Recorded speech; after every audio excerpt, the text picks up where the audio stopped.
آئیے ہم آگے بڑھتے ہیں اور سوالات دیکھتے ہیں۔ ایک سوال اس طرح سے آیا ہے کہ ہسبینڈ جو ہے فارن میں ہے اور بہت سٹریسفل جاب ہے، ٹینشن ہوتا ہے، ذہنی کام زیادہ ہوتا ہے، اور اس کو سیکس کی ضرورت وہ لکھتے ہیں زیادہ محسوس ہوتی ہے، تو وہ اپنی وائف سے یہ کہتا ہے، جو وائف اس کی اپنے ملک میں ہے، مطلب یہ دوسرے ملک میں ہے، کہ کیمرے کے ذریعے تم مجھے اپنے آپ کو دکھاؤ، اور پھر وہ کیمرے کے ذریعے اپنے آپ کو مطمئن کرنے کی اس سائڈ کوشش کرتا ہے۔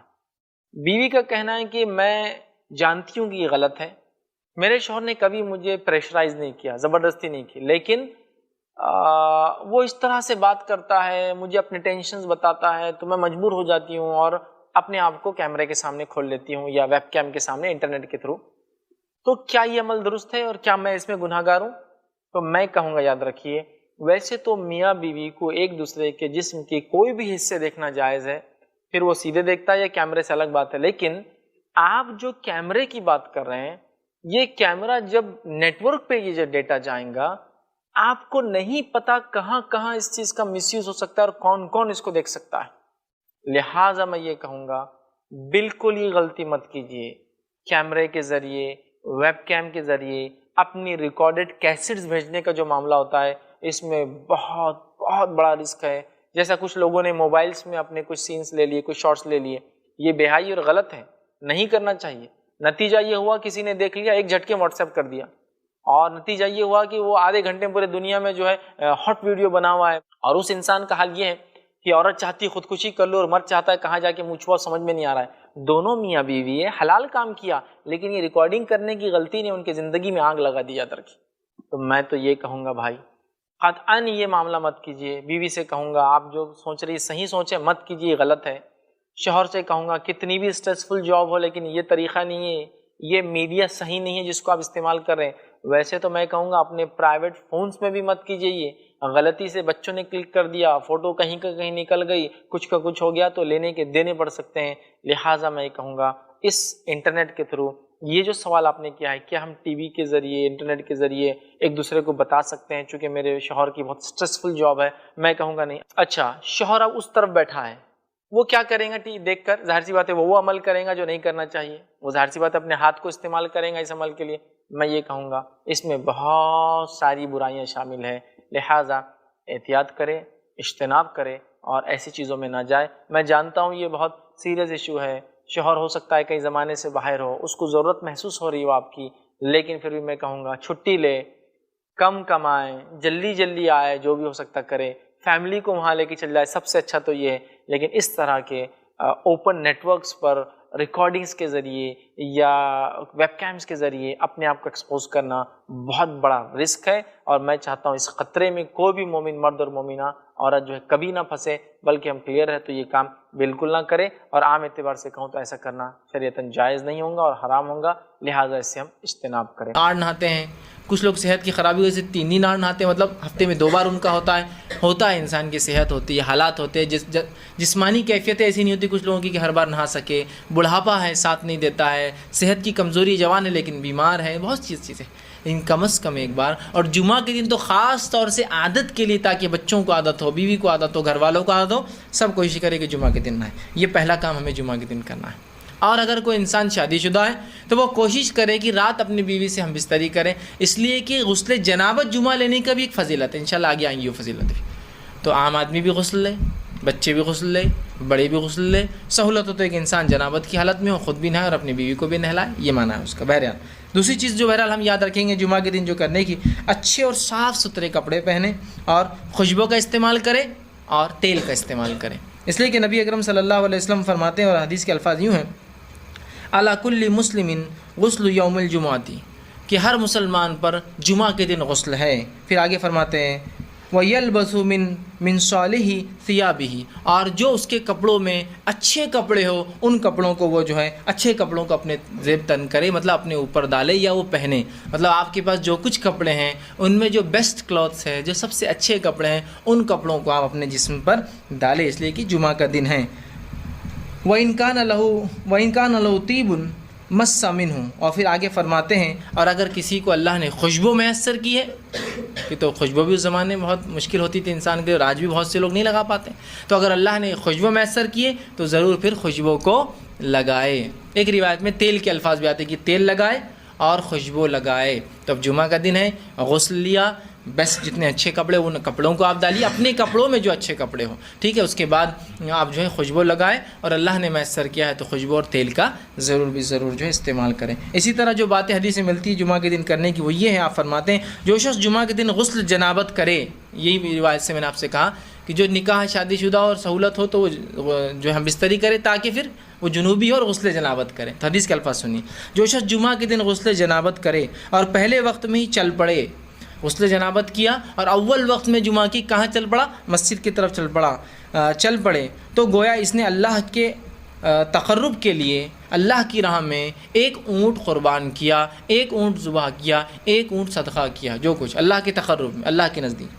پھر فرماتے ہیں اور جو دوسرے وقت جائے، مطلب جو اول وقت میں نہیں گیا، سیکنڈ فیز میں گیا، دوسرے وقت میں جائے، تو اسے ایک گائے اللہ کی تقرب میں، اللہ سے قرب حاصل کرنے کے اندر اس نے کیا، ایسا اس کو ثواب ملے گا. پھر آپ نے فرمایا اور جو تیسرے وقت میں جائے، گویا ایک سینگ والا مینڈا، سینگ والے مینڈے کی فضیلت یاد رکھی، ذبح کا سینگ والا مینڈا اللہ کے تقرب میں اس نے خرچ کیا یا دیا.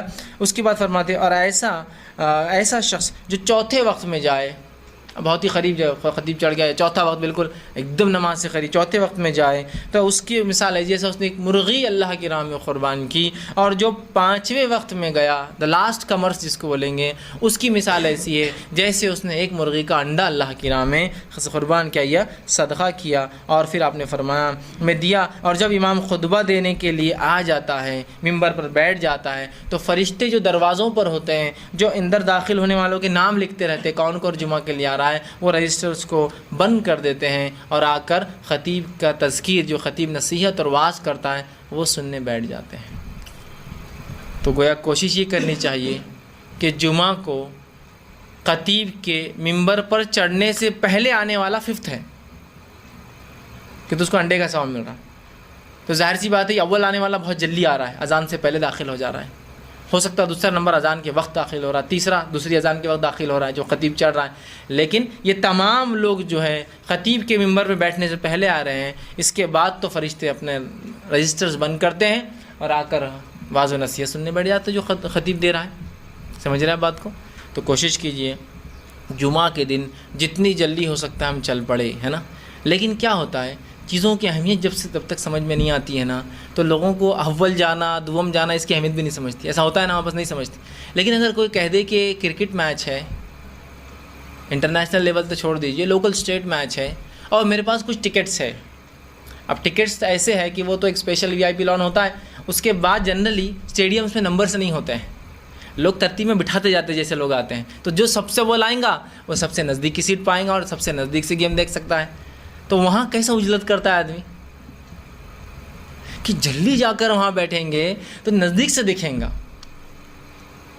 کوئی سیلیبریٹی آ رہا ہے، کوئی ایسا شخص جو سٹار ہو، چاہے اسپورٹس کے اندر ہو یا فلموں کے اندر فلاں ہو، تو اس کو دیکھنے کے لوگ کیسے آگے کھڑے ہونا پسند کرتے ہیں، اس کے لیے جو ٹکٹ جو قیمتیں ہوں، ہے نا، اول، چونکہ اس کو اہمیت دی جا رہی ہے. میں یہ کہنا چاہ رہا ہوں جمعہ کی بھی اہمیت سمجھیے، اس کو اہمیت دیجیے کہ آج تو جلدی جانا ہے، دوسروں سے آگے پہنچنا ہے، ممبر سے نزدیک بیٹھنا ہے، خطیب کے نزدیک بیٹھنا ہے تاکہ وہ دکھے مجھے، اس کو میں غور سے سنوں. بہت اہم ہے یاد رکھیے. تو کتنی باتیں آ گئی اس حدیث کے اندر. جنابت کا غسل لے، جلدی جائے، 5 وقت بتا دیے گئے. پہلے وقت میں جانے والا اونٹ کی قربانی کے برابر ثواب، گائے کی قربانی کے ثواب، مینڈے کی قربانی کا ثواب، مرغی، اور پھر انڈے کا آخری. اور اس کے بعد تو پھر رجسٹر کلوز ہے، فرشتے جا کر سنتے بیٹھ جاتے ہیں جو خطیب واعظ و نصیحت کرتا ہے. اسی طرح جو ہم کو جمعہ میں کیے جانے والے اعمال کے تعلق سے پتہ چلتا ہے وہ یہ ہے کہ مسجد میں داخل ہونے کے بعد جتنی نوافل آسانی سے ہو سکیں اتنے پڑھیں. اس لیے کہ نبی اکرم صلی اللہ علیہ وسلم نے اس کا حکم دیا. آپ جمعہ کے لیے داخل ہوئے مسجد میں، جتنے نوافل آپ آسانی سے پڑھ سکتے ہیں اتنے نوافل جمعہ کے دن پڑھنے کی آپ کوشش کریں. آپ صلی اللہ علیہ وسلم فرماتے اور کہتے ہیں، یہ صحیح بخاری کی روایت، آپ نے فرمایا جو شخص جمعہ کے دن غسل کرتا ہے اور استطاعت کے مطابق اچھی طرح وضو کرتا ہے، غسل کرتا ہے اور استطاعت کے مطابق اچھی طرح غسل کرتا ہے، ٹھیک، بہت پرفیکٹلی اپنے جو وضو کو کرتا ہے اور تیل یا خوشبو لگاتا ہے، سر میں تیل لگاتا ہے، جسم پہ خوشبو لگاتا ہے، پھر مسجد میں پہنچ جاتا ہے اور 2 آدمیوں میں فرق نہیں کرتا. مسجد میں جب پہنچتا ہے تو اس کو ہٹا کے نہیں جاتا ہے، جہاں جگہ ملی وہاں رکتا ہے، لیکن اس کا ہرگز مطلب نہیں کہ آگے والوں نے اگر صفیں چھوڑ دی تو آپ پیچھے کھڑے رہیں گے، پھر تو آپ ان کو توڑ کر جائیں گے. لیکن آگے فل ہونے کے بعد بھی کچھ لوگ جاتے ہیں، ان کو منع کیا گیا ہے. ٹھیک، صف بندی کی آداب یہی، پہلا آنے والا پہلا بیٹھیں گا، دوسرا آنے والا پھر ترتیب میں ہوں گا. ٹھیک، ہاں بس دینی مجالس میں الٹا ہوتا ہے، لوگ پیچھے سے بھرتے ہیں، دنیا مجالس آگے سے بھرتی ہے. کھانے میں آپ پیچھے رہنا چاہتے ہیں آگے رہنا چاہتے ہیں؟ دعوت میں اگر دروازہ کھل رہا ہے تو آپ پیچھے رہنا چاہتے ہیں آگے رہنا چاہتے ہیں؟ آگے. لیکن دینی مجلس میں اگر کوئی دروازہ کھول رہا ہے تو آ رہا ہوں. اور جمعہ کے دن تو جب دوسری اذان کے بعد وآخر دعوانا ان الحمد للہ رب العالمین بولتے دکان چھوڑ کے بھاگتے آتا میں، چونکہ آپ میرے کو معلوم ہو گیا اب خطیب ختم کیا، اب جماعت کھڑی ہونے والی ہے، اور اتنے 10-15 سیکنڈ میں پہنچ جاتا ہوں. دینی مجالس میں پیچھے رہنا چاہتے ہیں، دنیاوی مجالس میں آگے. منسٹر آ رہا ہے، آگے رہنا چاہتے ہیں پیچھے رہنا چاہتے ہیں؟ آگے رہنا چاہتے ہیں. آپ کو عالم دین آ رہے ہیں، تم مل لو، تم مل، میرے کو کیا ضرورت ہے نا. یہ لوگ ویسے ہی بور کرتے، عالم دین یہ بتاتے وہ بتاتے، ان سے ملنے کے لیے سمجھ رہے آپ. تو ہم نے دین کو سیکنڈ دیکھیے، ہم نے انکانشیسلی بولیے، سمجھداری سے یا غیر سمجھی طور سے دین کو دوسرا تیسرا پتہ نہیں کیا درجہ دے دیا، جبکہ سب سے اول ہونا چاہیے تھا. ٹھیک، تو آپ فرماتے ہیں مسجد پہنچتا ہے، 2 آدمیوں میں فرق نہیں کرتا، ان کو ہٹاتا نہیں ہے، اور جو اس کے لیے مقدر ہے نماز پڑھتا ہے، مطلب نوافل ادا کرتا ہے. اسی سے میں نے کہا جتنی ہو سکے اتنی نوافل میں اضافہ. مقدر پڑھتا ہے، پھر امام کے خطبے میں خاموش رہتا ہے، کوئی آواز نہیں کرتا، سنتا ہے غور سے. خاموش رہتا ہے مطلب غور سے سنتا ہے، رہتا ہے. تو اگلے جمعے تک اس کے گناہ تمام معاف کر دی جاتے ہیں، سوائے اس کے کہ وہ کبیرہ گناہ کوئی نہ کرے. ایک جمعے سے دوسرے جمعے تک اگر نماز میں آتا ہے، اول آتا ہے، نہا کر آتا ہے، خوشبو لگاتا ہے، تیل لگاتا ہے، جلدی پہنچتا ہے، لوگوں میں فرق نہیں کرتا، جہاں جگہ ملی بیٹھ جاتا ہے، غور سے خطیب کو سنتا ہے، خطبے پہ وہ کرتا ہے، جتنی ہو سکے اتنی نافل نماز اضافہ کرتا ہے، تو اللہ آنے والے جمعہ تک کے تمام گناہوں کو معاف کرتا ہے. صغائر صرف یہ ضروری ہے کہ وہ کبیرہ گناہ نہ کرے، ہے نا. کتنی فضیلت ہے جمعہ کی، اور کیے جانے والے اعمال بھی دونوں ایک ساتھ آ رہے ہیں، اس لیے میں نے فضیلت میں الگ سے روایتیں نہیں رکھی. یہ فضیلت بھی ہے اور کیے جانے والے اعمال بھی ہے. ٹھیک، اسی طرح جو بات پتہ چلتی ہے حدیثوں سے کہ کیا کرنا ہے جمعہ کے دن، وہی ہے کہ امام کے آنے پر گفتگو ترک کر دینا، اور کسی چیز سے کھیلنا نہیں ہے. مطلب امام آ رہا ہے تو انسان بیٹھتا ہے، کبھی کوئی بات ہو جاتی ہے کہ یہ کر لو، کچھ ہوتا ہے ایسا، کبھی خالی وقت ہے، جلدی پہنچ گئے نا. جماعت ہے سمجھ لیجیے جمعہ کی کھڑی تو 1:15 بجے، اور کوئی انسان 12 بجے پہنچ جائے جبکہ ابھی اذان بھی نہیں ہوئی دوسری، تو وہ بیٹھ سکتا ہے، بات کر سکتا ہے، کوئی چیز ضروری ہے اگر اس کو سمجھتا ہے، کسی کو بات نصیحت کر دے کچھ بیٹھے بیٹھے. لیکن اب خطیب آ گیا تو بالکل خاموش، اور خطیب جب آ گیا اور ممبر پر پہنچ گیا تو خاموشی اختیار کرنا. آپ فرماتے ہیں اور کہتے ہیں، یہ صحیح مسلم کی روایت ہے، آپ فرماتے اور کہتے ہیں اذا قلت لصاحبک یوم الجمعۃ والامام یخطب انصت فقط لغوت. اگر تو نے، مطلب اتنا خاموش رہنا ہے کہ اگر تو نے جب امام آ جائے ممبر پر اور خطبہ دے اور اپنے بھائی سے یہ کہا خاموش رہو، تو نے لغو کام کیا، تو نے اپنے جمعہ کو ضائع کر دیا. اب آپ کہیں گے یہ کیسی بات ہے کہ ایک آدمی دوسرے آدمی کو کہہ رہا ہے خاموش رہو، تو اس میں کیا غلطی ہے؟ اس میں بڑی حکمت ہے، بڑی حکمت ہے. ایک آدمی مسجد میں آ کے نیوسنس کریٹ کر رہا ہے، کچھ ہی باتیں کر رہا ہے نا، لیکن اس کی آواز ایک آدمی کی ہے. اب اگر پوری مسجد بولیں گے شش شش شش، تو پھر کیا ہوگا؟ پوری مسجد نیوسنس کریٹ کرنا شروع کر دیں گے. حکمت کیا کہی گئی؟ اس کو کہنے دو، تم کچھ مت کہو اسے، اس لیے کہ اگر تم اس کو خاموش کہو گے، خاموش بیٹھو، تم نے لغو کیا. پھر ایک بچہ چلا رہا ہے، ایک کی آواز ہے، اگر اس کو بڑا بچے گا چھپ جمعہ کی نماز خاموش بیٹھ، اس سے ہوں گا کیا؟ 2 ہوں گے. پھر وہ دوسرا دیں گا جمعہ ہے نا، تم کو سمجھتا نہیں کہ خاموش رہنا. تیسرا بولیں گے ارے یار تم لوگ پورے آواز کر رہے، جمعہ کے دن خطیب کھڑا ہے. پھر خطیب پریشان ہے، کہیں کیا چل رہا ہے اس مسجد کے اندر یار، کوئی سننے کو تیار ہے نا. تو کیسی حکمت ہے کہ کوئی کسی کچھ نہ کہے، آٹومیٹک سب خاموش ہو جائے. کوئی آواز کر رہا ہے کرنے دیجیے، آپ خاموش رہیے، آپ کی خاموشی اس کے لیے دلیل ہے خاموش ہونے کی.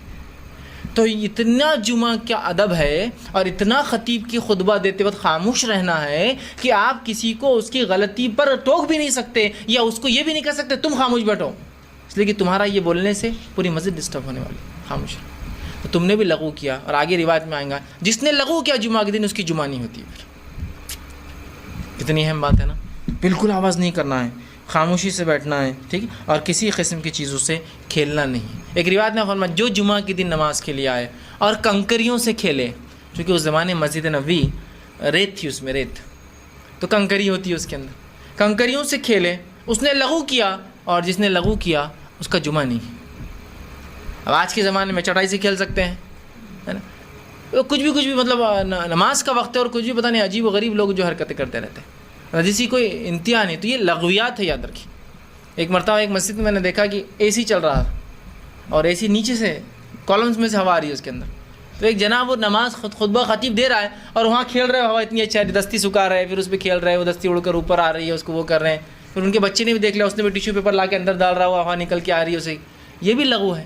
شطرنجیوں سے کھیلنا لغو ہے نا. اسی طرح کنکریاں اگر آپ کسی میدان میں پڑے تو لغو ہے.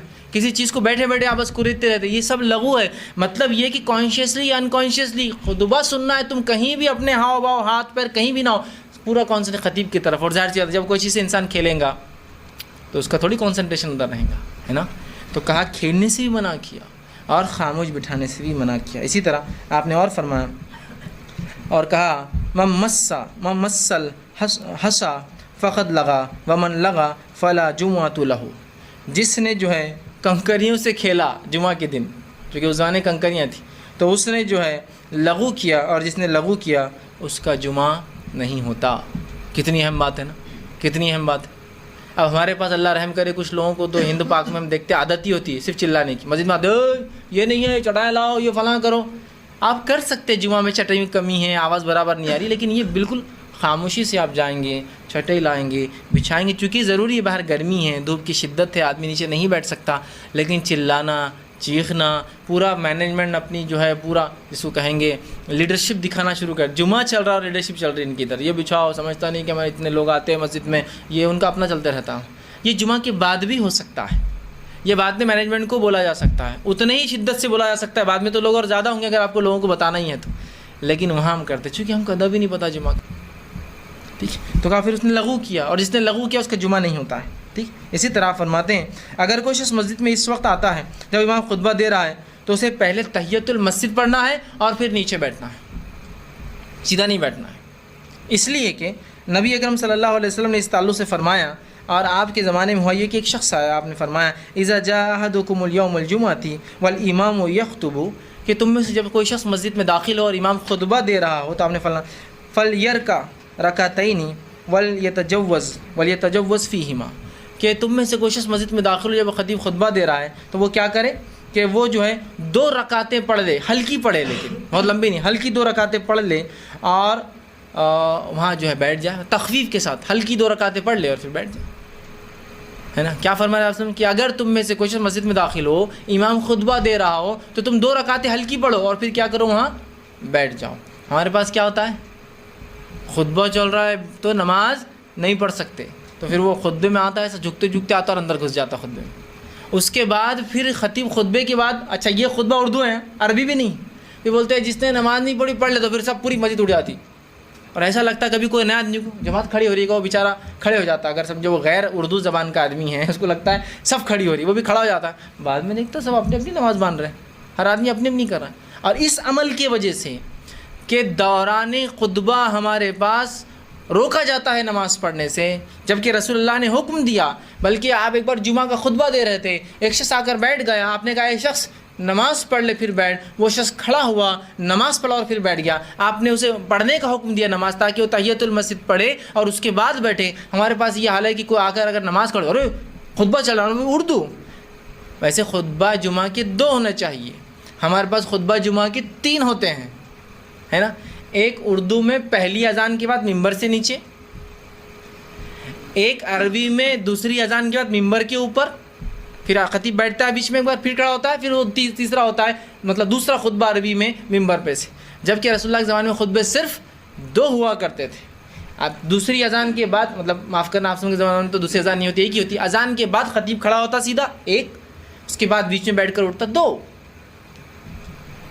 تو دوسرے خطبے کی مطلب پہلا جو اردو میں ہے، جو کہ خطبہ ہے بھی نہیں مسنونہ، جو ممبر سے ہٹ کر کرسی بیٹھ کر ایک صاحب دیتے رہتے ہیں، جبکہ سنت ہے کہ ممبر پہ چڑھ کے دیا جائے، یہ ایک نئی بدعت ہے ہمارے پاس جو ایجاد کر دی گئی. اور حد یہ ہے کہ پھر اس میں نماز نہیں پڑھنے دے رہے آپ.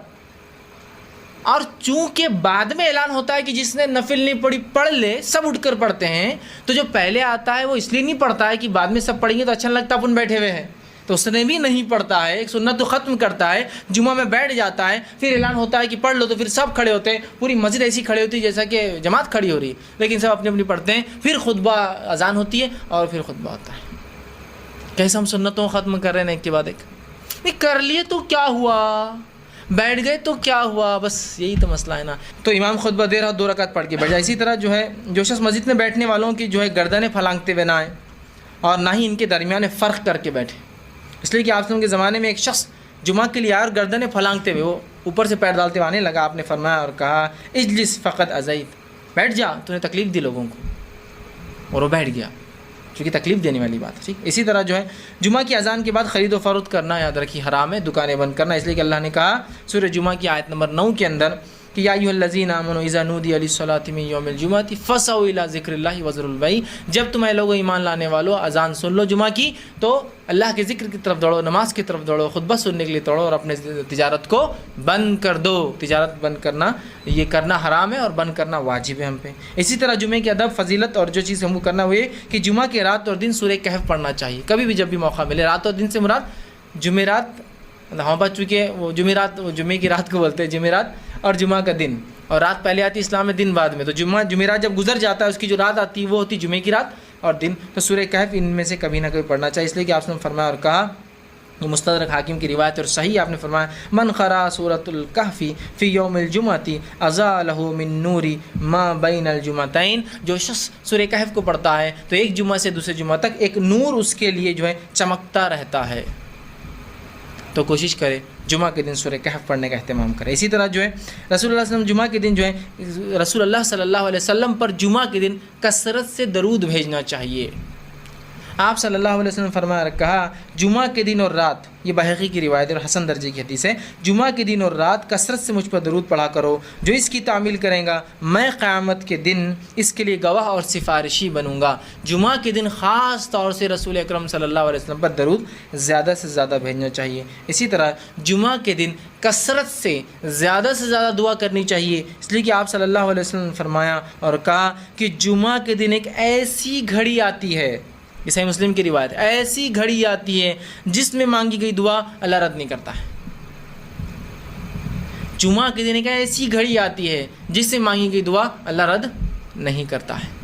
کچھ علماء نے لکھا یہ خطیب کے ممبر پہ چڑھنے سے لے کے اترنے تک کا بیچ کا وقت ہے، اور کچھ نے کہا کہ یہ عصر سے مغرب کے بیچ کا وقت ہے، واللہ عالم، ہم نہیں جانتے، لیکن آپ جب وقت ملے جمعہ کے دن کثرت سے دعا کرتے رہیں۔ تو آئیے جمعہ کے دن کیا کیا کام کرنا ہے وہ ایک بار فہرست رکھ دیتا ہوں۔ پہلے غسل لینا ہے، پہلا کام جو کرنا ہے غسل لینا ہے، ہو سکے تو غسل جنابت لیا جائے، ٹھیک، بیوی سے ہم بستری کی جا رہا تو غسل لینا ہے یا غسل جنابت لینا ہے۔ دوسرا کام جو ہے اچھے کپڑے پہننا ہے جو کچھ میسر ہو۔ تیسرا کام خوشبو لگانا ہے اللہ نے دیا تو۔ چوتھا کام جو ہے تیل لگانا ہے، اللہ رب العزت نے استطاعت دی ہے تو۔ پانچواں کام جو ہے وہ یہ ہے کہ جنوبی ہونا، اللہ اگر جنابت میں اگر لیتا تو اچھی بات ہے۔ چھٹی چیز یہ خطبے سے پہلے مسجد میں آنا، یہ بڑا افضل ہے۔ ساتویں چیز یہ کہ جمعہ سے پہلے جو ہے جتنی ہو سکتی اتنی نوافل کا اہتمام کریں۔ آٹھویں چیز جو ہے خاموشی کے ساتھ خطیب کا خطبہ سنیں، اس سے نزدیک بیٹھے، اس کی طرف دیکھتے رہیں۔ اسی طرح دو آدمیوں کے بیچ میں جو ہے نویں چیز فرق نہیں کرنا ہے یا ان کے بیچ میں نہیں بیٹھنا ہے۔ دسواں کام یہ ہے کہ خطبے میں جو ہے بات چیت نہیں کرنا ہے، خاموشی اختیار کرنا ہے۔ اسی طرح جو ہے 11ویں چیز خطبے میں کسی سے کھیلنا نہیں ہے، بالکل سکون کے ساتھ جو ہے خطبہ سننا ہے۔ 12ویں چیز جو ہے تحیۃ المسجد پڑھ کر خطبے میں اگر بیٹھنا ہے، چاہے خطیب خطبہ کیوں نہ دے رہا ہو جمعہ کا۔ 13ویں چیز یہ ہے کہ جمعہ کے دن اذان کے بعد خرید و فروخت کرنا یہ حرام ہے، اس سے ہم کو اجتناب کرنا ہے۔ 14ویں چیز یہ ہے کہ سورہ کہف کو پڑھنے کی ہم کوشش کریں، مطلب جمعہ کی